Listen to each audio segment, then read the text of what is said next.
Hello, good morning, everyone. Good morning. Welcome to Eurasia Research Conference. Good morning. Hello, good morning, Cecilia ma'am. Hello, good morning, Rohit sir. Hi, hello.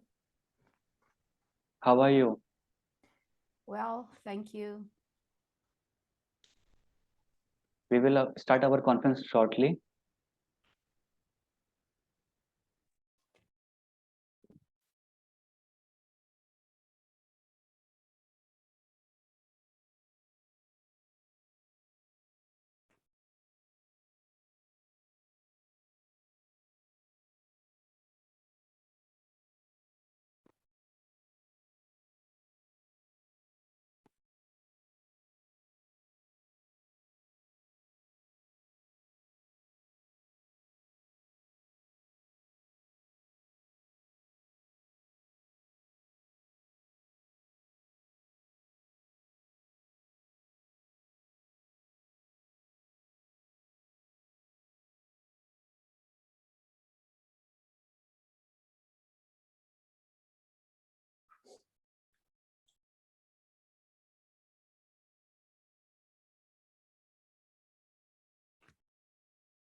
Hello, Rohit sir. How's the weather at your city?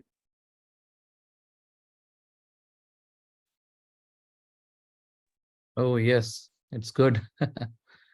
It's good here. So you are currently in which city? I'm in you can say Caribbean country. Okay, Yeah, it's Grenada. okay. Yeah.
Please wait for a while. We are waiting for other participants to join.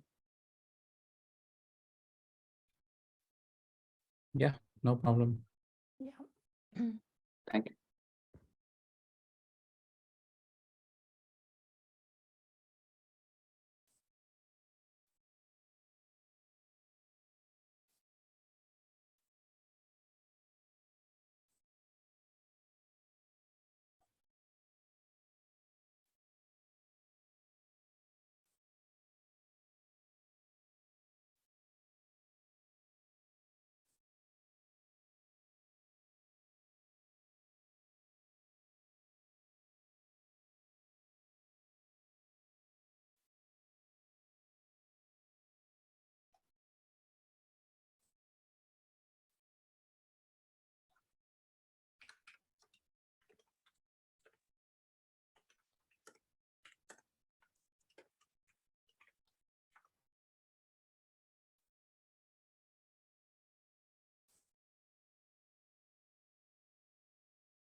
So now we will start with our conference.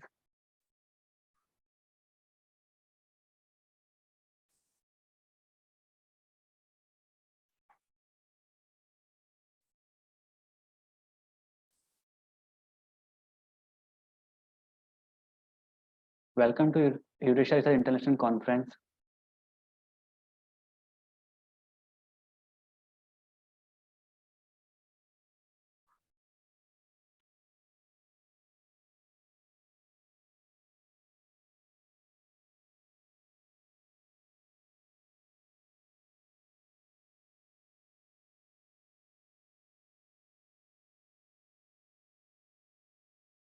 Event is about to start. Please wait, we will begin shortly.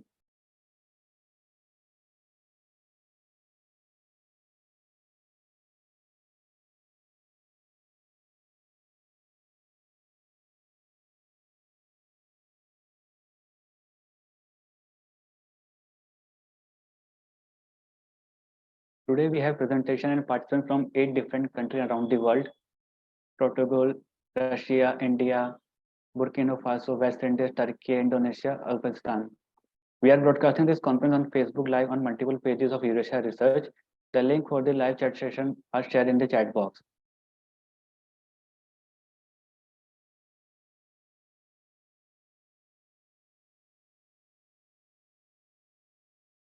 Please allow me a moment to introduce the Eurasia Research to you in a nutshell.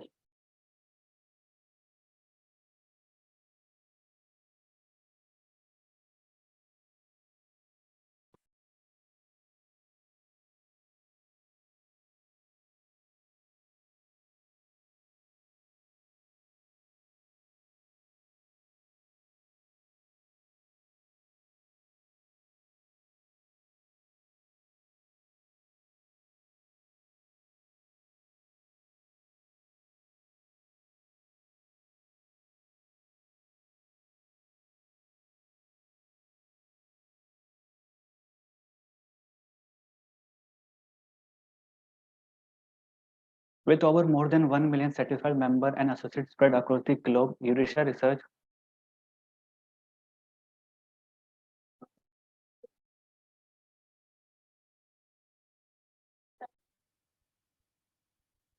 with over more than 1 million satisfied members and associates spread across the globe, Eurasia Research is a scholarly association who have been working for nearly a decade. Eurasia Research has organized several successful international conferences, workshop, training programs at various reputed institutes and grand venues. Eurasia has been tirelessly working for research world and have not stopped their intervention during the COVID era, and have presented research community with online platform which has safe and convenient method to continue their passion.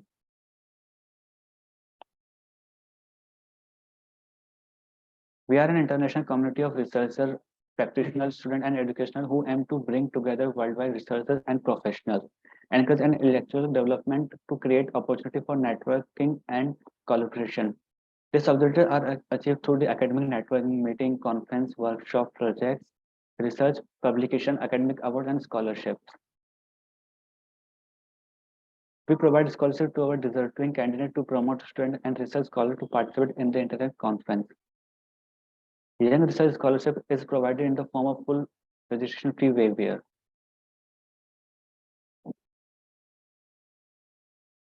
We have vast experience of publishing papers for more than 7 years. Our Versatile Journal published original paper, review, papers, conceptual framework, analysis and simulation modules, case studies, empirical research and technical notes, and book reviews. We cater to move more than 30 plus themes in the area of teaching and education to have registered ISSN number and have falling beyond indexing, Google Scholar, cross-check, identical, cross-craft, the keeper, Scribe, Protico, wrote Directory of Open Access and Scholar Resources. OAI and PMH registered data provider, PKP index, we will soon be applying for Scopus 2. We have a wide networking of 100 plus international keynote across the globe and who have shared their knowledge and guidelines with our participants with open hands. We have a large number of community members and advisors who support us and guide us through their expert opinions and decision-making capabilities. We could not have thought of reaching here without them.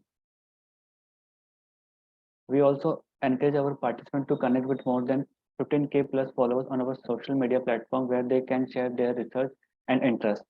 Join our Facebook group and be a part of discussion by research and academicians. We also have several collaborations with universities, college, institutes to better serve all interested and like-minded intellectuals. With a great enthusiasm and pride, we would like to announce our latest project, which is Terra Fellowship Program in Education. The program offers us opportunity of learn to key concept of latest trend in the teaching industry from the academic stalwarts. We would like to share some of our past participants' experience with you. Thank you for your patience and valuable time. Moving forward with the conference.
Today I am your host for the conference. I am Dheeraj Shah.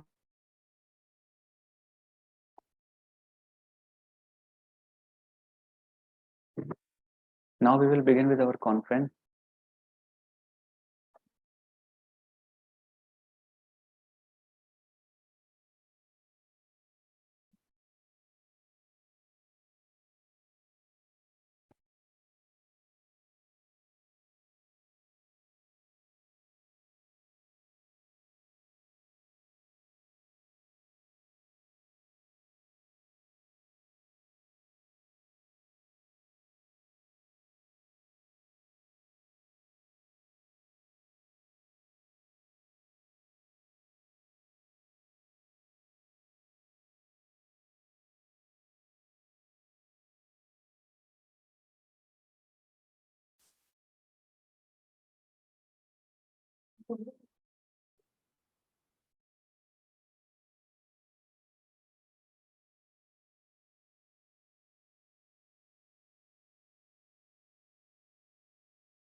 Now I would like to introduce our STRE President, Dr. Ludmila Rez, PhD and postdoctoral degree in the Pedagogical Science, Professor of Simon Cultivar National University Economics, Ukraine.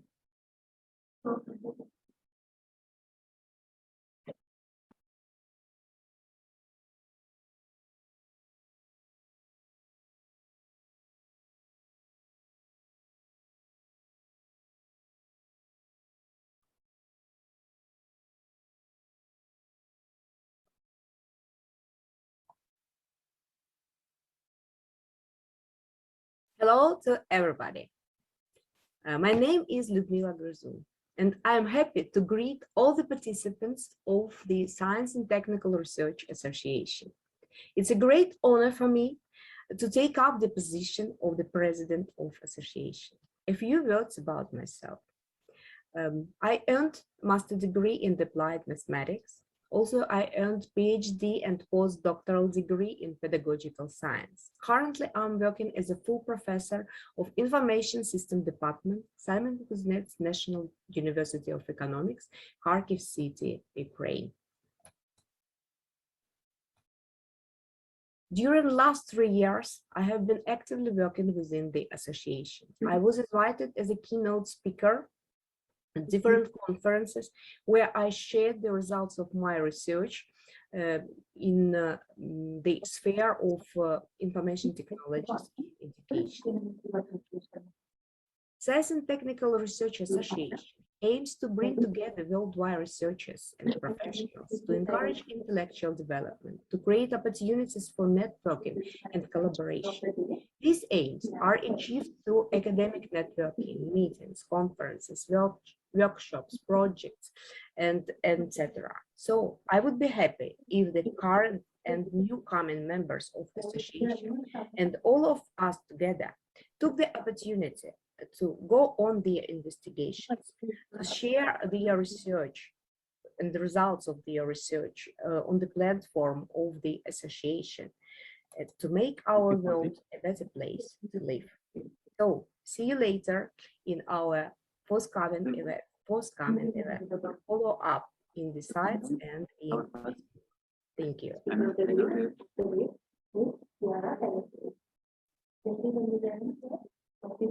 Camera on करना screen share हो गई तो video हो गया हाँ अभी बंद करेंगे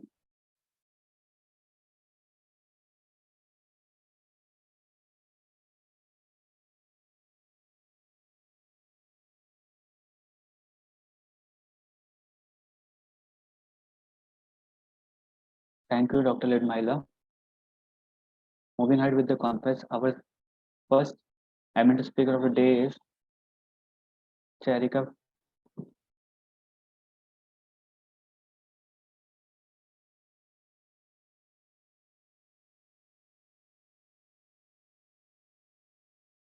Our first eminent speaker of the day is Charika Finlandia. School of Business and Management, Bandung Institute of Technology, Jakarta, Indonesia.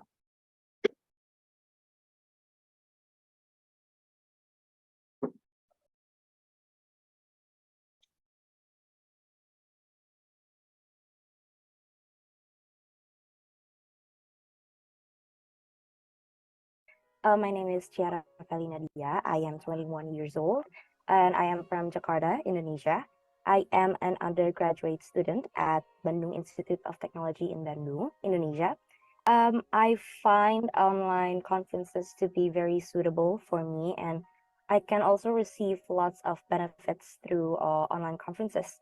First of all, it is because of the easy accessibility, where online conferences can break down geographical barriers, making it easier for people from all over the world to participate. And this increased accessibility promotes various diversity and allows individuals who might not have been able to travel to a physical conference before. And secondly, it is very cost effective, where online conferences have lower registration fees compared to physical ones, as they don't require expenses for venue booking, catering, travel, and also accommodations. This cost effectiveness can make conferences more accessible to individuals or organizations that has limited budget. And lastly, the flexibility of selves. So online conferences, I think they often offer more flexibility of accessing recorded sessions and then enabling participants to watch presentations at their very convenient place and for better time management, actually. Therefore, I think online conferences is a very convenient choice for a lot of people, and it can also gain a wider range of people from across the world. Yes, of course, I would very recommend and suggest my friends and colleagues to attend an online conference. I would share and tell them about my experiences in attending online conferences, specifically from Eurasia, and let them know that it is a very exciting and interesting thing to experience and that they should also try attending one. As a first timer attending an online conference, I can say that it is a very good experience. So actually, I don't have that very significant feedback because I think the online conference that Eurasia has conducted previously has already met my expectations, and therefore I would want and I would wish for Eurasia to keep up and maintain the current performance and qualities so that more and more people would look up to Eurasia and also be more eager to attend and participate in future conferences. So yeah.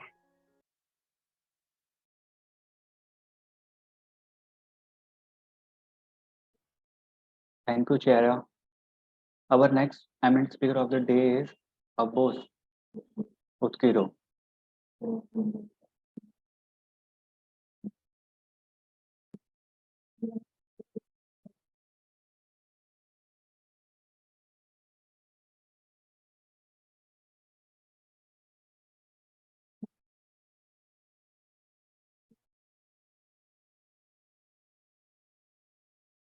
Abbos Utkiro, Religious School, Westminster International University of Tashkent.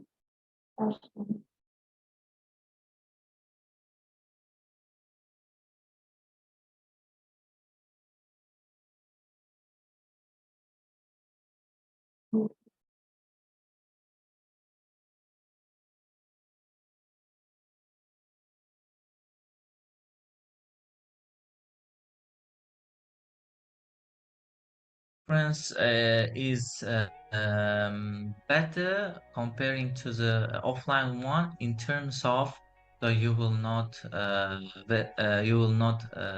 spend a lot of money traveling. You should travel through online. You can it makes you easy. For example, if you don't want to travel, so you may stay on your country even, and there is a requirement, especially for students who are like me, PhD. So we have to attend the presentation, not attend, but present on conferences, and we must show the results, and it helps to, for example, if you are working on your phase, for example, after September, we don't have enough time till April.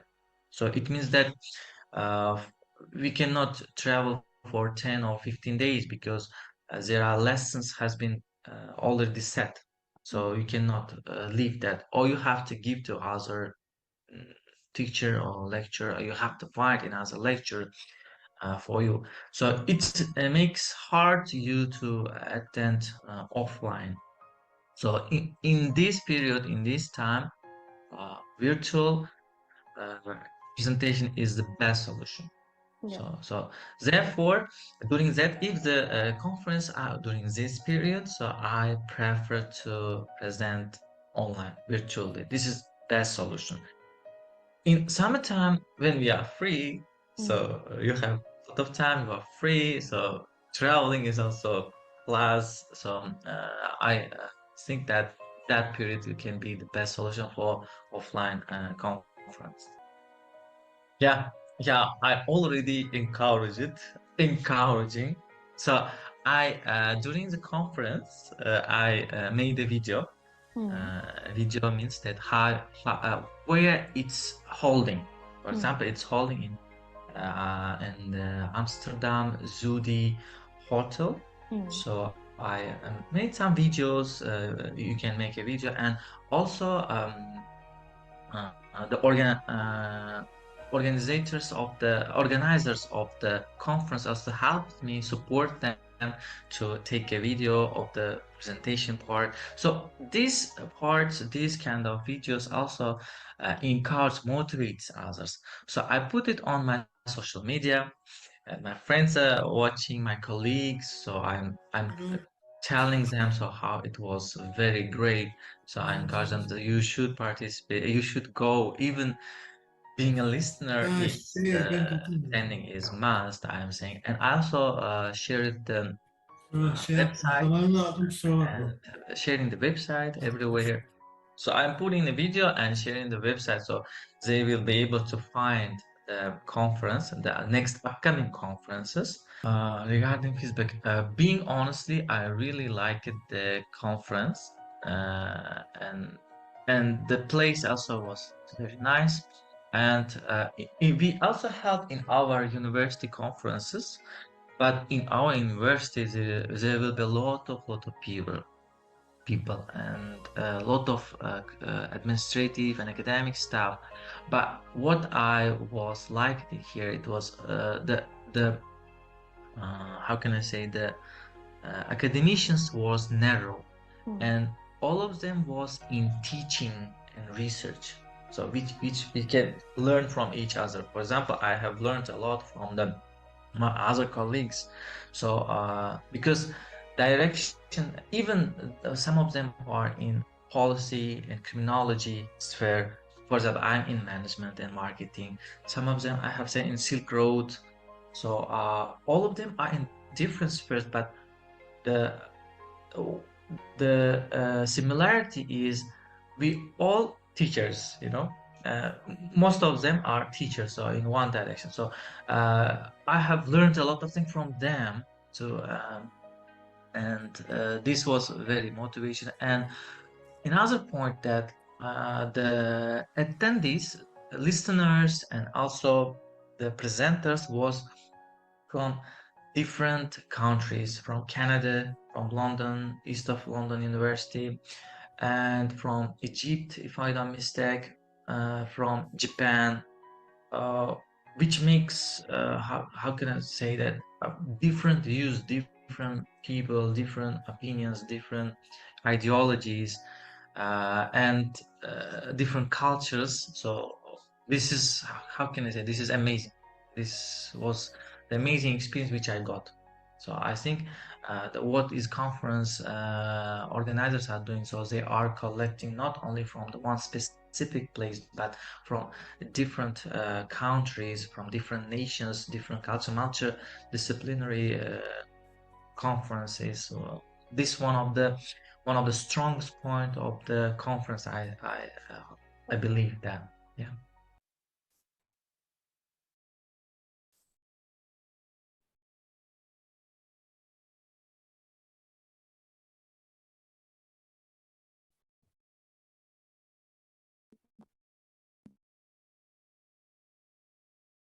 Thank you, Apos. Moving ahead with the conference. Our conference is divided into three sessions. Session 1, keynote talk. Session 2, team activity. Session 3, technical talk. Please rename your account. Please rename your Zoom account with full name in English. This will help us to record your present. You may ask your question related to the presentation in the chat session while the presentations are going on. All the certificate, receipt, and the proceeding will be sent to the participant within a week on their email ID. Proceeding will include all full paper and abstract except the conference.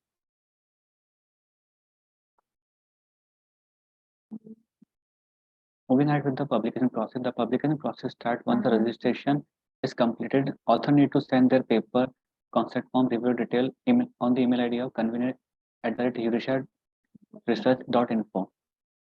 The review report will be sent to the authors once the review process is over. The final stage of publication starts after receiving the revised paper of the authors. Please note that the publication process takes around 15 days after the conference date if all the additional guidelines are followed within the deadline.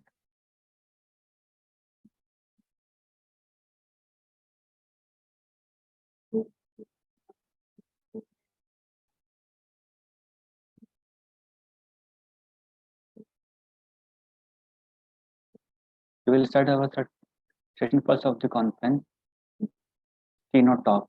Our first keynote speaker of the day is Cecilia R.C. Calado, PhD and MSc in biotechnical professor in Lisbon, Portugal. Her topic of presentation is omic application to discover biomarkers of outcome and critically patients. Cecilia Calado has a PhD and MCS in biotechnology and degree in biochemistry. She is a professor at Lisbon High Engineering Institute. Her coordinator to BSc and MSc in biomedical engineering and the RB labs in medical bioengineering. She presents a broad experience in R&D and development of platform to discover drugs and disease biomarkers and bioprocess monitoring.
abnormalities on the chromosomes, on the nucleus.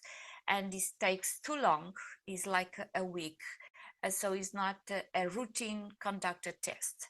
And we add on this assay around 50 workers that were exposed, professional workers exposed to these contaminants, and other ones that were not exposed. And we look by this conventional assay that is chromosomal abnormalities increased on the workers that were potentially exposed to these drugs. So, but we want to know if we were from a drop of blood analyzed by infrared spectroscopy and based on a very small sample after very simple dehydration of our sample and acquire the spectrum in high throughput mode, because we are using microplates with 96 or 384 wheels. So we acquire the spectrum, we have here the spectrum or the second derivative spectrum at the bottom. And then we try to look by multivariate data analysis, like we could look for direct from the spectrum for specific bands. And we are comparing these two populations already see large difference between them. Or looking for the whole spectrum by principal component analysis. So we start to look patterns that are different between these two populations, the exposed in relation to the not exposed one. But using machine learning algorithms as support vector machines, for instance, and evaluating different modes to pre-processing the spectrum using derivatives or not, that increase the resolution of the spectrum, but also increases the noises. So we need to balance these two factors. We observe very good predictions to know if a person was exposed or not to this genotoxic substance. So the area under the receiving curve is almost 0.9, independent of the preprocessing method used applied to the spectra. So we have very nice sensitivity, so around 85% we are predicting very well the people that are exposed to that already presents the genotoxic factors. So this was a very nice outputs. We are also applying this to other systems based on analysis of the serum, on this case on the leukocytes obtained from the blood from patients. So actually we want to know if the technique were able to know if we're able to discriminate B from T lymphocytes. This is very relevant in many immunological disease to know what kind of lymphocytes population was activated, because in function of the lymphocyte that was activated, the therapy is completely different, and the routine analysis to conduct this is like the previous one, very expensive, is not routinely conducted in every hospital laboratory. So based on these leukocytes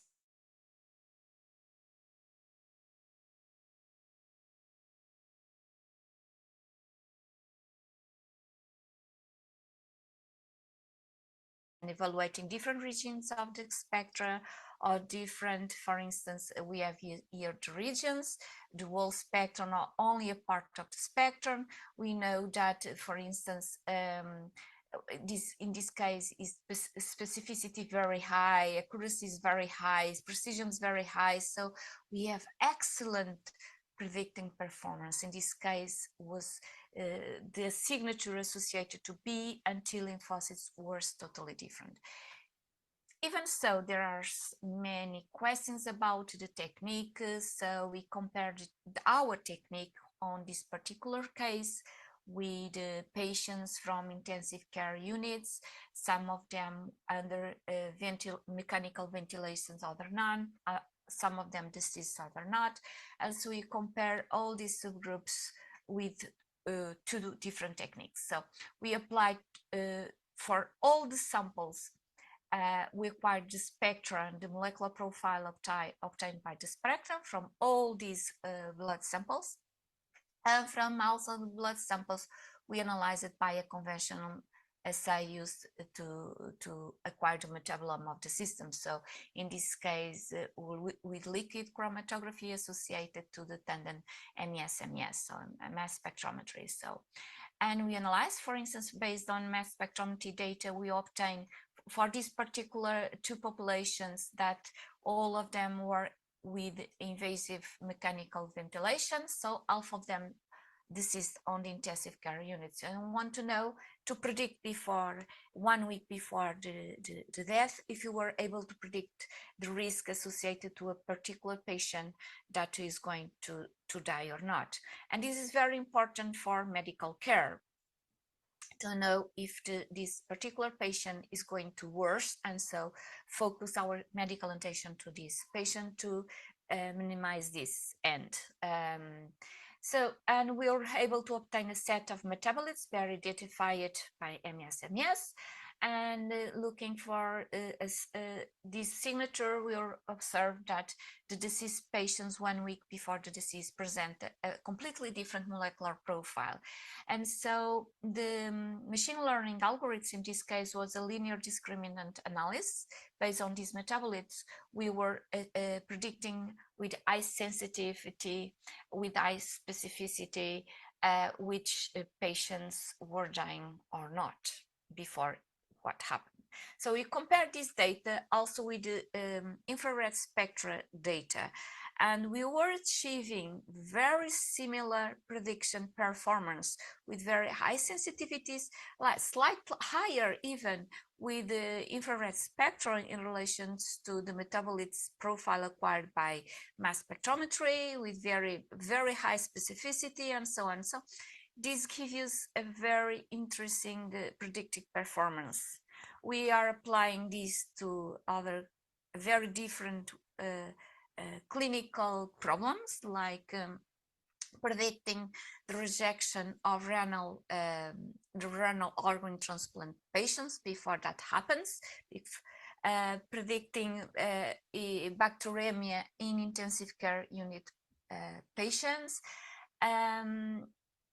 Well, we are running lots of different examples, but the last one that I want to speak about is about a completely different well, it's based on infrared technique, but not looking for the average spectrum, but looking for the image. So we are working the microscope with the focal plane array detector. That is, we are acquiring, in our case, 64. We have a 64 for the 64 array. So we are acquiring for more than 4,000 spectrum in that are equally distributed in a defined area. In this case, 150 micrometers for 150 micrometers. And if you are looking, in this case, we apply it for the prostate samples to try to predict prostate cancer in relation to hyperplasia. That is not prostate cancer, but is abnormality already. And we want to do it automatic instead of what conventional diagnosis that is based on the pathologist's microscopic optical observation. So acquiring the spectrum and just to look at the area behind some of these different bands, we're able to almost reconstitute the optical observation. So this is interesting. Here we have the average spectra of, just for curiosity, of the cancer in relation to hyperplasia. And the second derivative, so looking just for the average, we are not able to separate because standard deviations are very high, the variability among patients are very high. So we try to evaluate different methods for spectra preprocessing, looking after derivatives or not, different algorithms of machine learning to try to understand what is the best algorithm to obtain the diagnosis equivalent to the pathologist, and we achieved that one with a almost 97% accuracy as predicting which sample present cancer in relation to the conventional mode. So we achieved this with high accuracy, but on this case, we are acquiring not only the metabolome, that is the small metabolites, but also the spectra of the proteins, the spectra of the nucleic acids, and so on. So you could say that is one of the most information-rich and concise way to represent the whole omics, not only the metabolome, but also the proteome, the genome, and etc.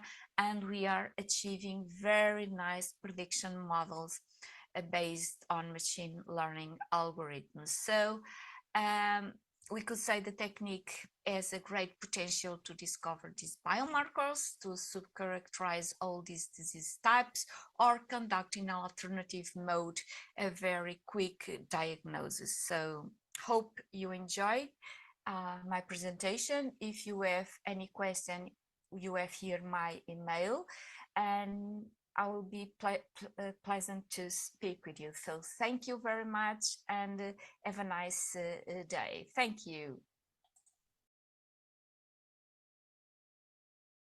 Thank you so much, Cecilia ma'am, for your wonderful presentation. Thank you. Morning, everyone. Hope you all are fine. Let me introduce myself. Danny Thomas from Salient.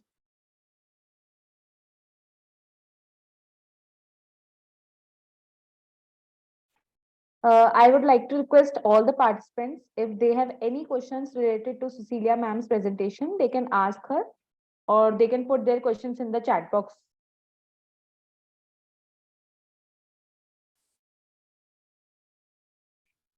Okay, moving ahead with the conference.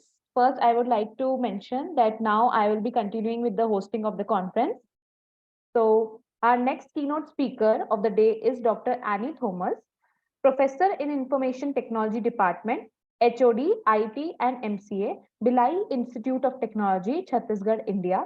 Her topic of presentation is Research Prospects in the Field of Machine Learning and NLP. Dr. Annie Thomas is a professor in the Information Technology Department and also HOD at Bhilai Institute of Technology, Durg. Her post-graduation is in Computer Applications discipline from Government Engineering College, Raipur. She was awarded a doctoral degree in the discipline of Computer Applications on automated tool design of subjective questions answering using text mining in July 2013. She is the Dean of Computer and Information Technology now and was chairperson of the Board of Studies in Chhattisgarh Swami Vivekanand Technical University for the past 4 years. She is a research guide of 8 PhD scholars and 3 have been awarded PhD degrees. She has conducted and delivered several keynote sessions in ACM, ISTE and CCOST sponsored workshops. She has been a research paper reviewer for IEEE sponsored conferences and faculty coordinator for events conducted by many IITs.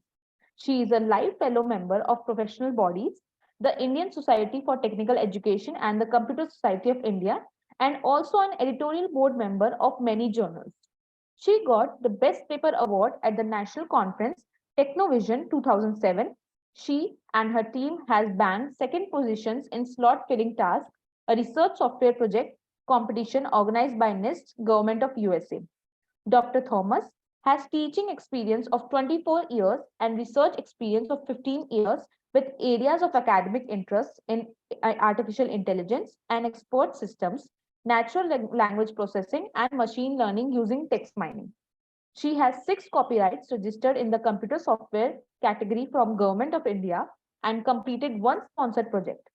She has published a number of research papers, authored 1 book, 2 book chapters in Scopus publications, 36 in international and national journals, and 30 in international conferences, national conference forums. She has organized several professional activities to date, including faculty development programs, conference, and e-workshops. It's a pleasure for us, Dr. Annie, to have you with us.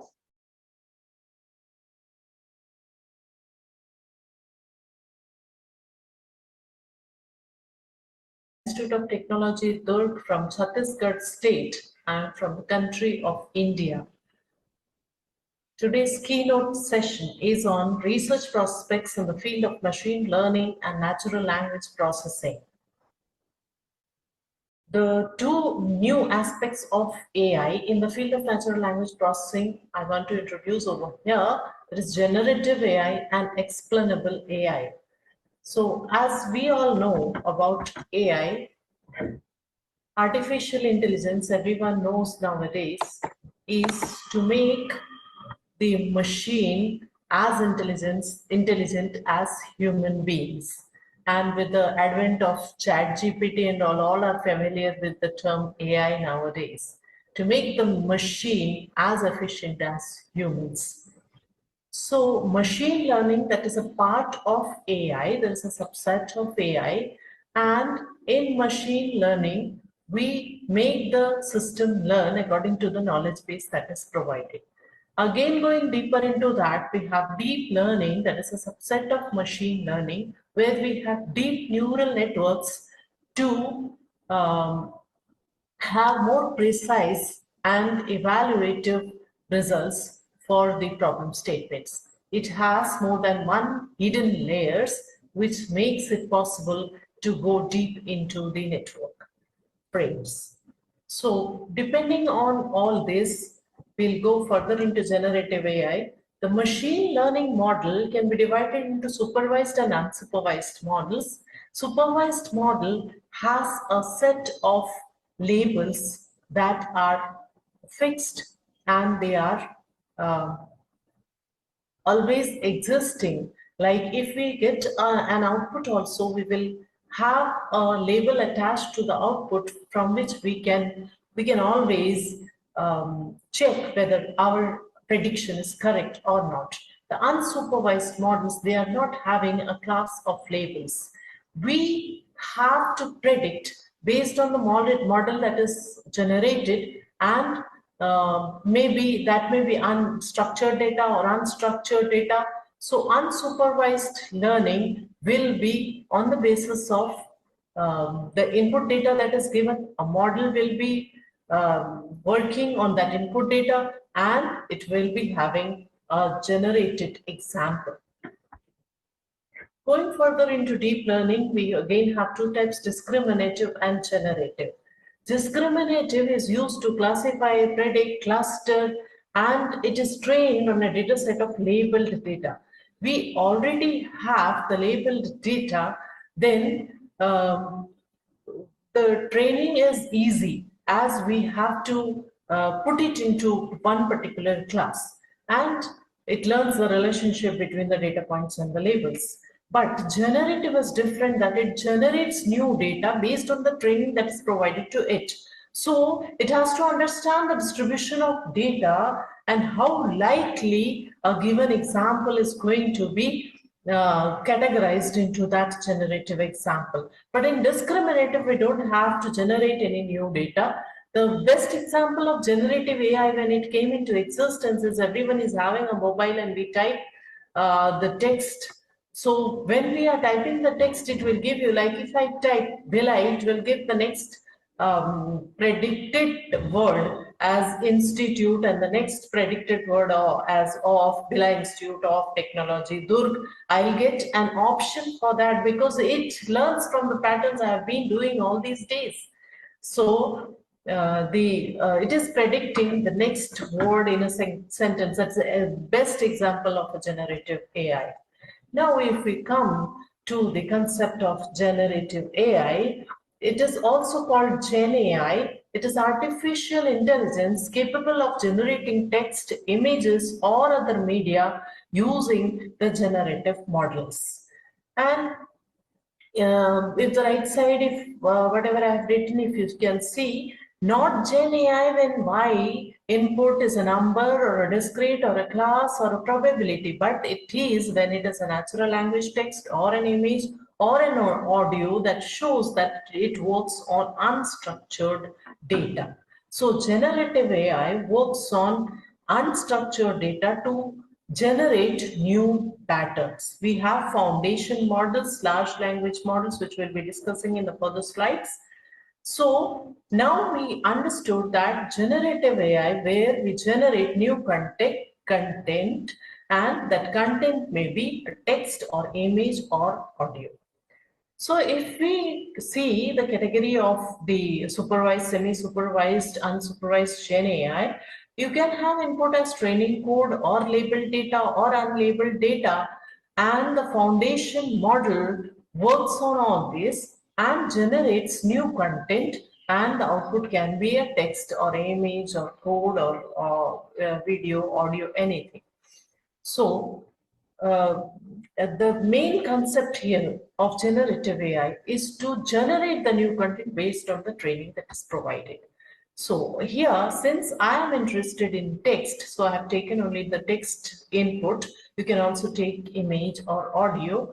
So in the research which we are pursuing here, we are working on text, and that also we are working on the local languages, because in English already the work text to text, if you see the first column, translation, summarization, question answering, grammar correction, all these my research scholars are doing in for the local languages here.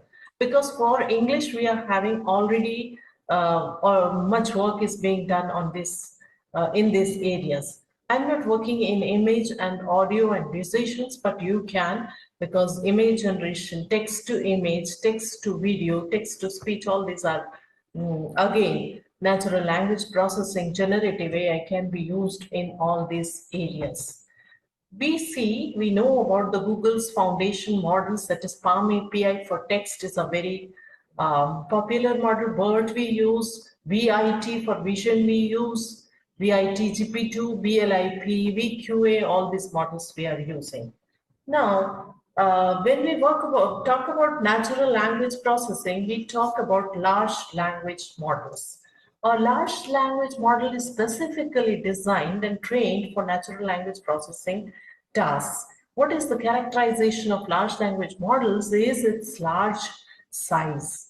So it can be working for vast amounts of text data, or it can be working for other areas also, and it is capable of generating human-like text, understanding context, answering questions. All these things the large language models are doing nowadays. The notable examples are OpenAI's GPT, GPT-3, GPT-4, and ChatGPT, and BERT. All these examples are very popular. They train the data, text data or image or video, and are capable of generating the new text based on the training data. The large language models are able to handle the large volume of data that is taken from internet or from social media or any other place. This shows some other models which are also popular. Then after the large language models came into existence, there was an era of transformers. A transformer is a deep learning architecture that relies on the parallel multi-head attention mechanism. The modern transformer, it was proposed in the year 2017, I think, and the paper from which it was introduced was "Attention is all you need." So attention was given to the important data which has to be picked up from the given set of huge databases, and the less attention has to be provided to the data which is not of much importance. On the basis of that, the transformers were working. So a general pre-trained transformer is a more broader term for models based on transformer architecture. With these models, they can be applied to a wide range of problems, not only for natural language tasks, computer vision, speech recognition, reinforcement learning, all the things it is being used. Then these models are pre-trained on large data sets and can be fine-tuned for specific tasks. Some more examples I'll be showing you in the next slide, that is vision transformer, DETR, conformer, swim transformer, perceiver, and perceiver IO. This is what we have talked about generative AI and the concepts which are used in generative AI.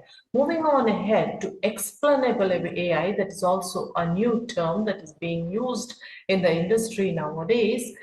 And when we talk about explainable AI, it counters the black box tendency of machine learning, where even the AI designers cannot explain why it arrived at a specific decision.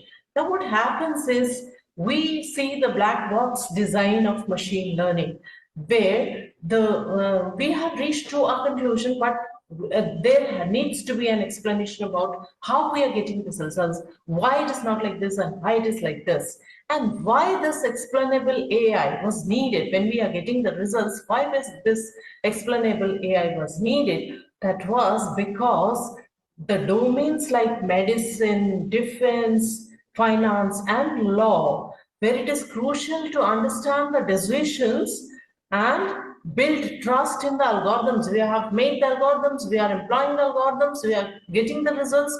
Unless and until we have trust in that those models, who we are going to use those models. You know, ChatGPT and Google search are so popular because of the trust we have in those systems, that we are getting such important informations according to the need of the query we are putting there.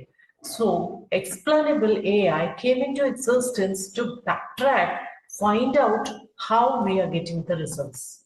So 4 principles of explainable AI, we have termed these 4 principles as explanation, meaningful, explanation, accuracy. We are giving an explanation, but that explanation should have the satisfactory level of accuracy. Not that if it is 15% accurate, we cannot say we are having a good explanation. So explanation is there, that is meaningful, that is interpretable, but that explanation should have an accuracy, and the knowledge limit should be so high that explainable AI will be able to provide the system to operate under the conditions for which it was designed, and when it should reach the sufficient confidence in its output.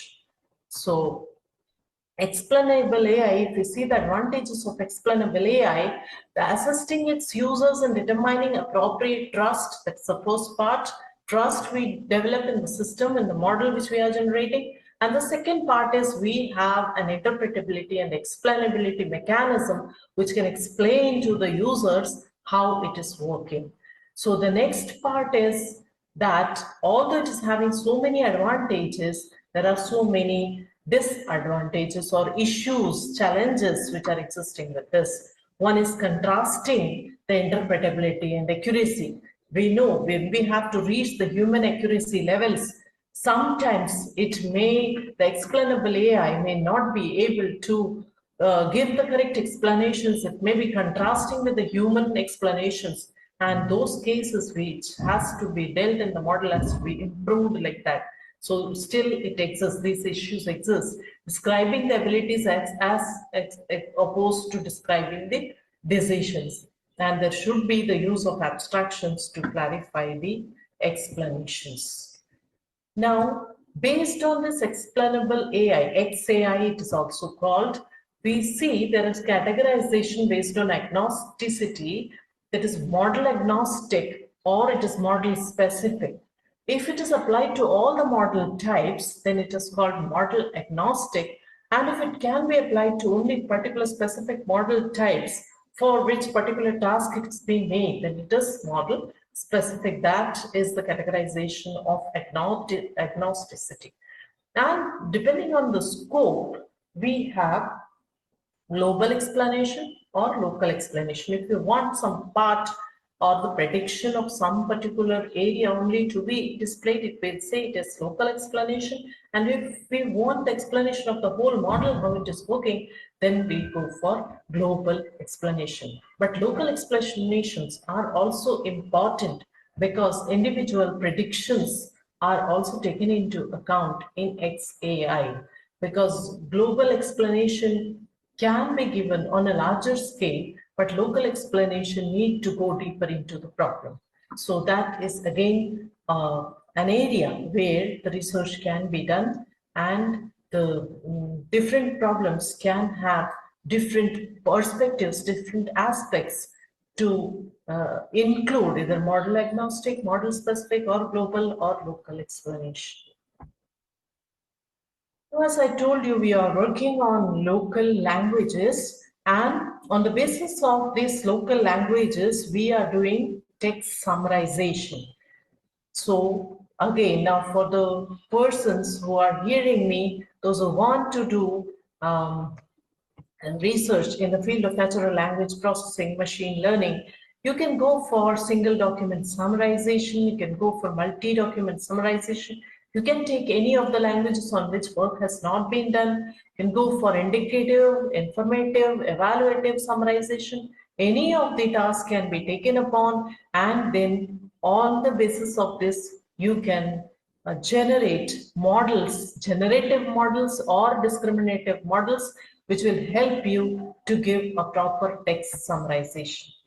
And on the basis of target audience, there is a generic summarization and there is a query focused summarization.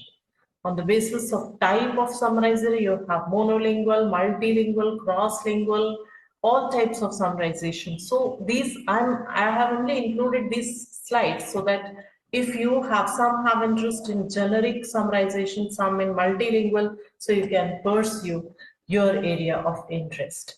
Then the two main concepts that come over here is extractive and abstractive.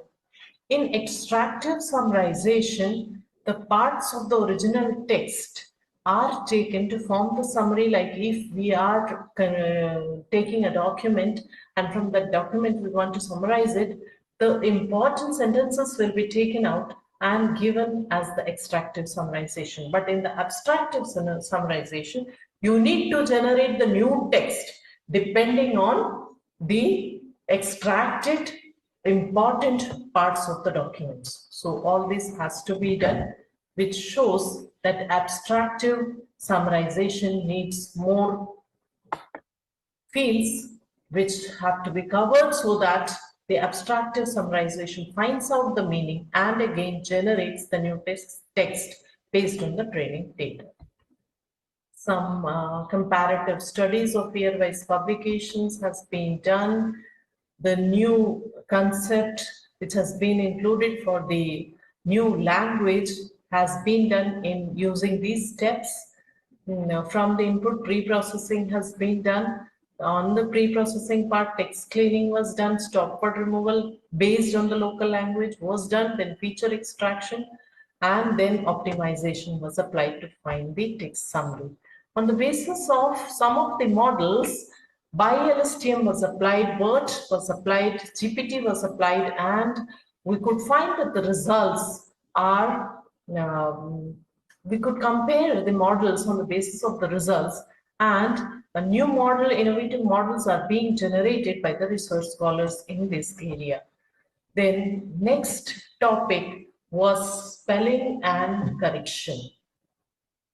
So if we can go for two types of grammatically text can be corrected or spelling can be corrected. That again leads to two different. We are working on spell checkers only for that particular language. Maybe in the future we'll be working on grammatical checking of the sentences as well. So we know we have, in English we have so good systems when we type of word and if it is wrong, it gives the suggestions, and also many systems are already existing, imbibed into all the particular softwares. But for the local languages, still we don't have the systems like which finds the text errors, maybe the typographic, maybe the syntactic, maybe the discourse error, non-word errors, real word errors, phonological errors, transformation errors, deletion errors, insertion errors or substitution. All these are the type of errors which exist in the text errors, and you can work on any of this type to remove all such type of errors, being on the domain or outside the domain. Then another system was to classify the newswire articles into the predefined classes of the newspapers, so that whenever we get an article, it will automatically be sent to the national, international, business, sports, entertainment, health, or weather. And this has been done on our national language, that is Hindi. For this, we have made the different categorizations, labels, and the discriminative models are being prepared to classify the newswire articles into proper particular labeled sections so that the newspaper can automatically be aligned to the pages according to what they are. So for challenging task was because of the every language is a challenging for processing for every language is a challenging task because it has different types of consonants, vowels, combinations, and maybe patterns also are different, sentence structures are different.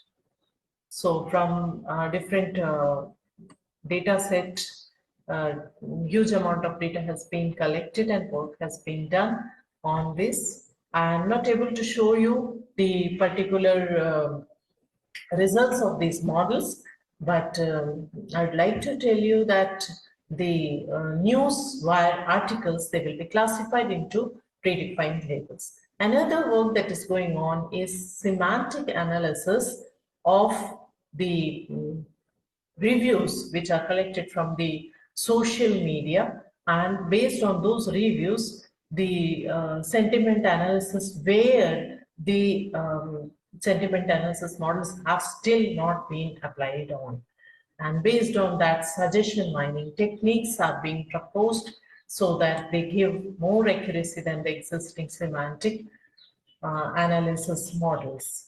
So that's all from my side. Thank you for the patient hearing. Thanks.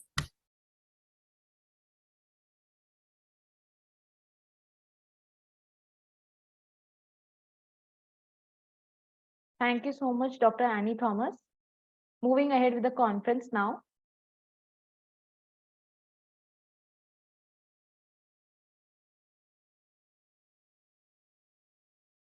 Now we will begin with the next session of the conference, that is the technical talk. I would like to introduce our first presenter of the day, which is Sevendas Khetonikhina, Institute of Fundamental Medicine and Biology, Kazan, Federal University, Kazan, Russia. Topic of presentation, quantitative analysis of microvesicles storage stability. I would like to request all the participants to read the abstract from the screen given.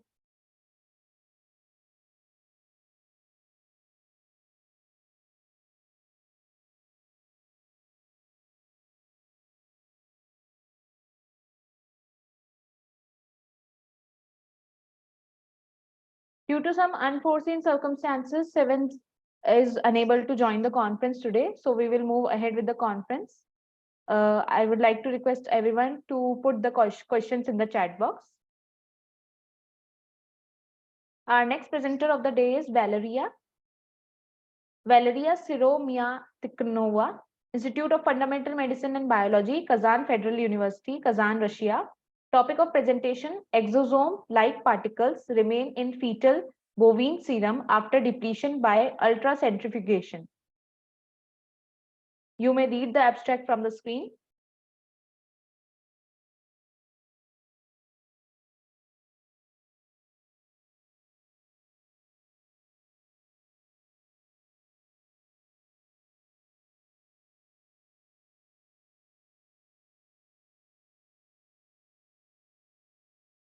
So Valeria is unable to join the conference today. Moving ahead with the conference now.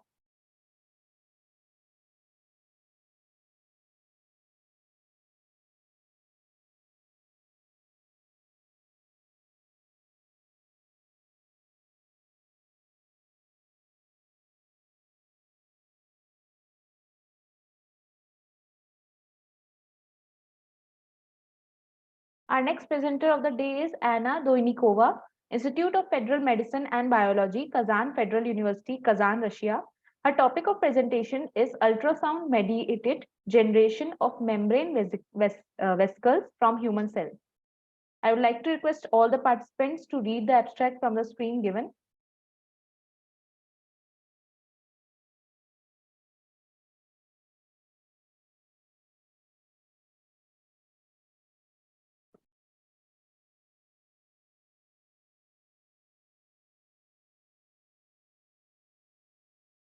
We will now be sharing her PPT presentation with you.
Thank you very much, Anna, for your wonderful presentation.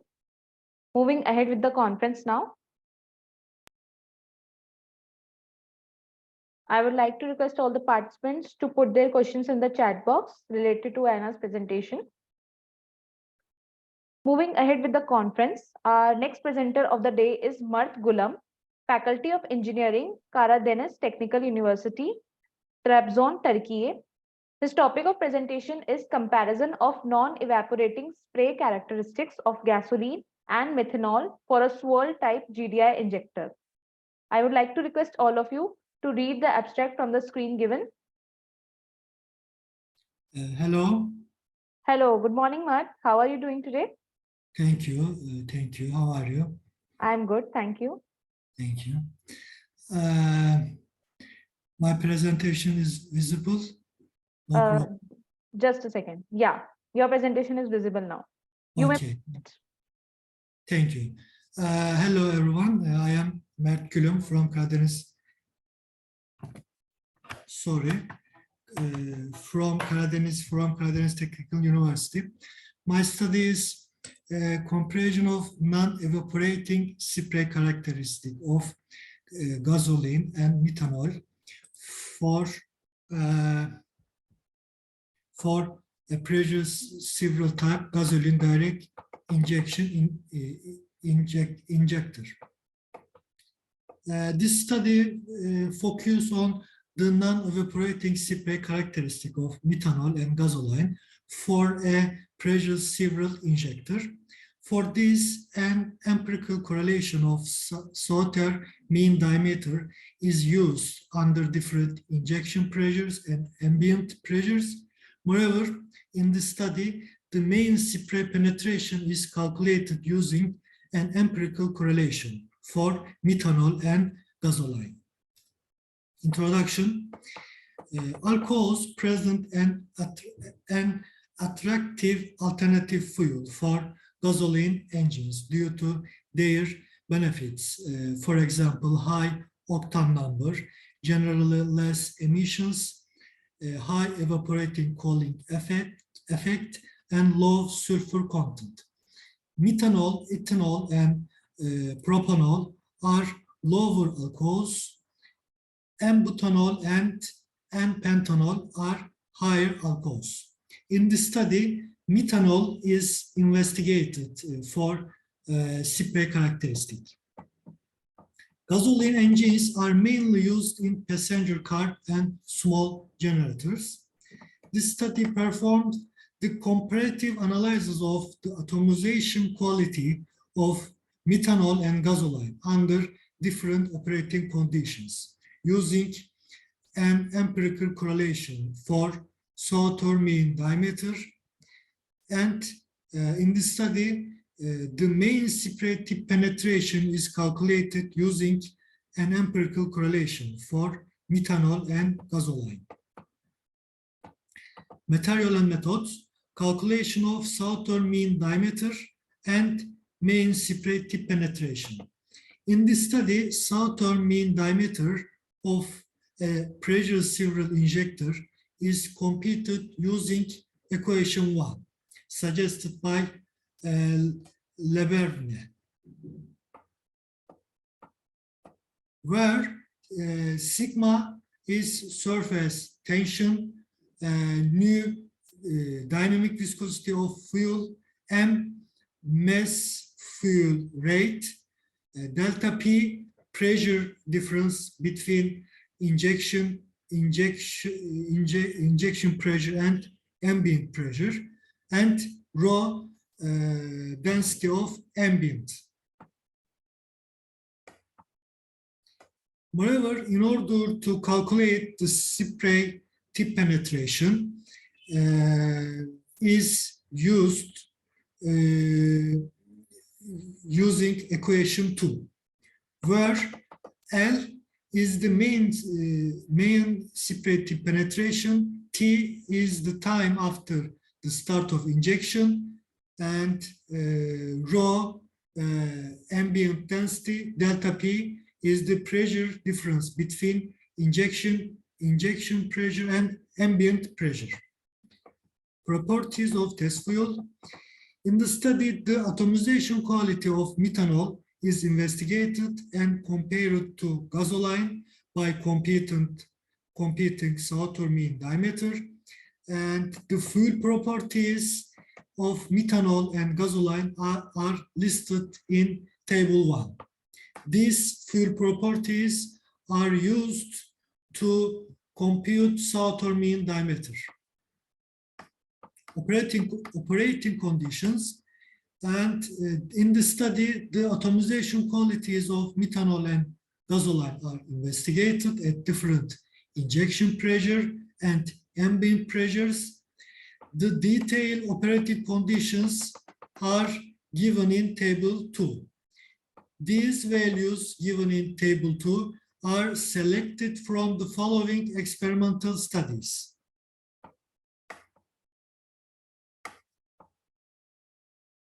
And resultant discussion, and the variation of spray tip penetration depending on injection pressures and ambient pressures for gasoline is shown in figure 1. This show is figure 1.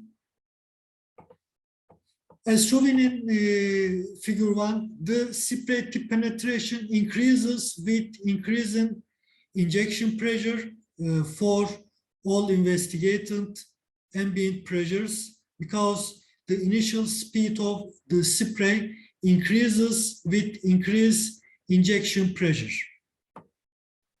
Moreover, the spray tip penetration, as shown in figure 1, the spray tip penetration decreases under higher ambient pressure conditions compared to lower ambient pressures.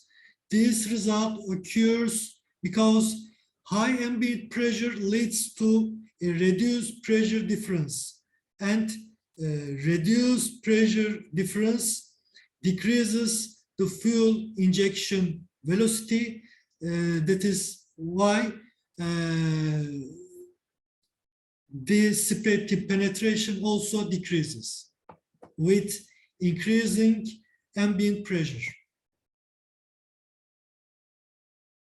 Figure 2 shows Sauter mean diameter values of gasoline and methanol depending on injection pressures and constant ambient pressure. Constant ambient pressure is constant 0.5 megapascal. For both fuels, Sauter mean diameter values decrease with increasing injection pressure, because the increase in injection pressure results in more instabilities factors and adequate energy for breakup process. And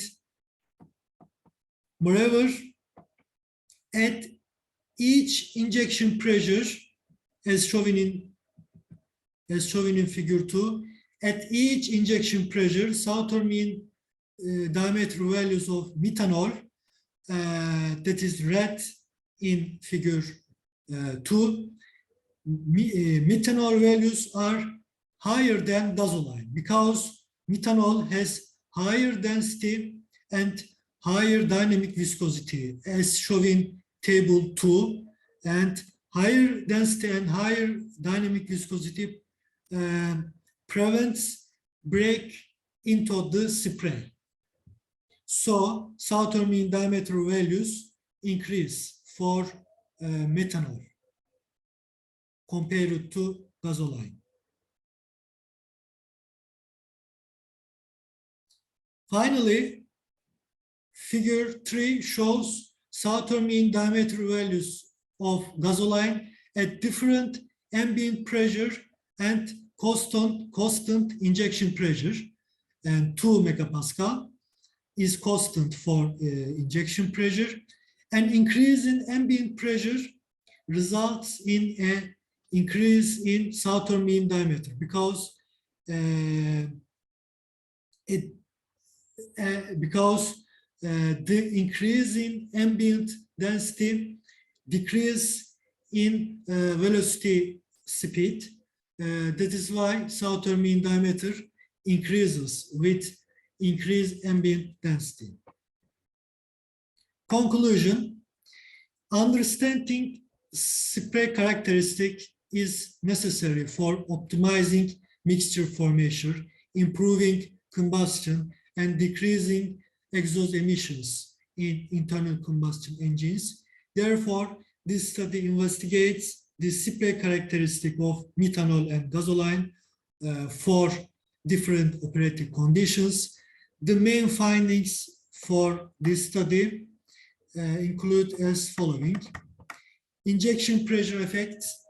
The spray tip penetration increases with increasing injection pressure, and for both fuels, southern mean diameter values decrease with increasing injection pressure. Higher ambient pressure leads to decrease in spray tip penetration. Moreover, higher ambient pressure increase southern mean diameter. Finally, fuel type. Methanol shows slightly higher southern mean diameter values compared to gasoline at each injection pressure. And that is all. Thank you so much. Please, any question? Thank you so much, Mark, for a wonderful presentation. I would like to request all the participants to put the questions related to Mark's presentation in the chat box. Okay. Moving ahead with the conference now.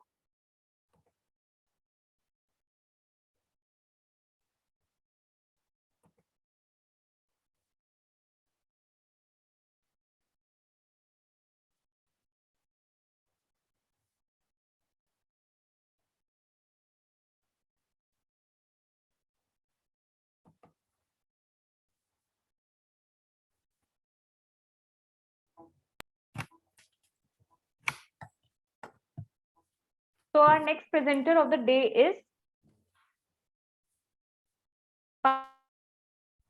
Institute of Environment and Agricultural Research, National Center for Scientific and Technological Research, Burkina Faso. Her topic of presentation is Combination Resistance Variety into Botanical Treatment, a simple integrated management method for Fusarium wilt of onion. I would like to request all the participants to read the abstract from the screen.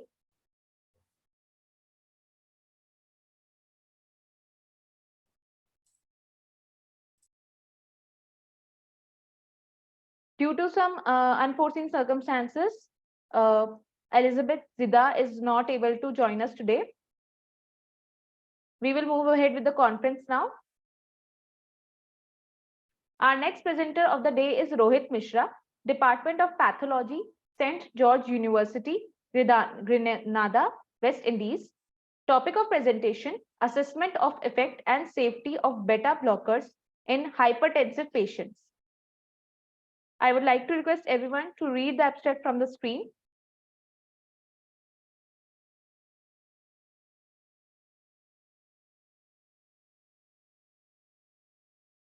We will now be presenting his PPT presentation.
Thank you for the wonderful presentation, Dr. Rohit Mishra.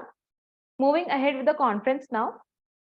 I would like to request everyone to put the questions related to Rohit's presentation in the chat box. Our next presenter of the day is Dr. Aishwarya Singh, Department of Pathology, St. George University, Grenada, West Indies. Her topic of presentation is gastrointestinal lesions and its associated factors in adult males with iron deficiency, anemia, a cross-sectional study from Tertiary Care Center of North India. I would like to request everyone to read the abstract from the screen given.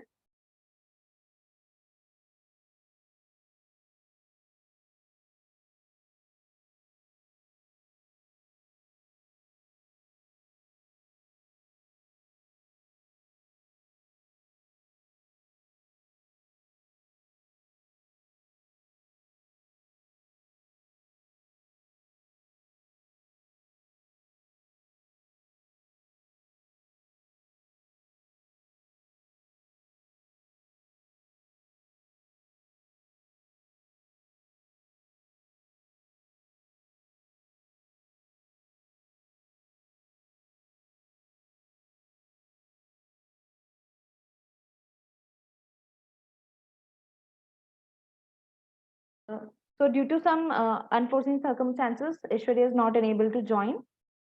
So we will move ahead with the conference now.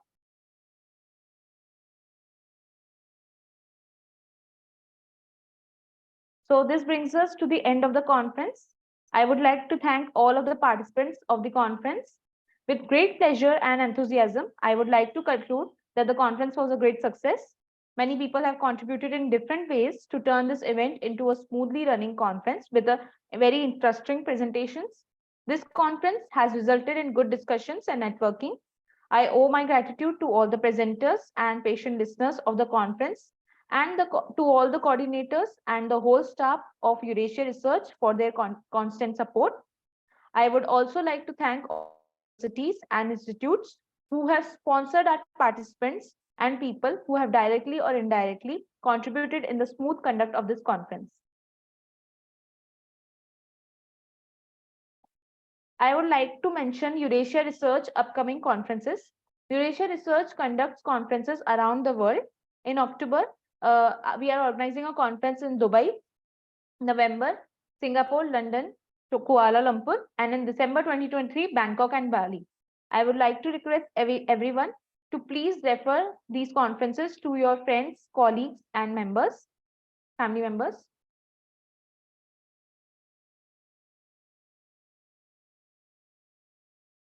Thank you everyone for joining the conference today with us.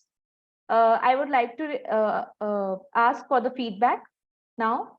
Mert, would you like to share your feedback for the conference?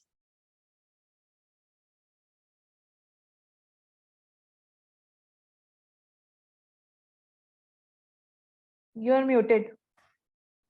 Thank you so much for all. Everything is very nice. No problem. Thank you so much, Mert, for your feedback. So we will end the conference here. Thank you so much for joining. Have a great day ahead. Thank you. See you.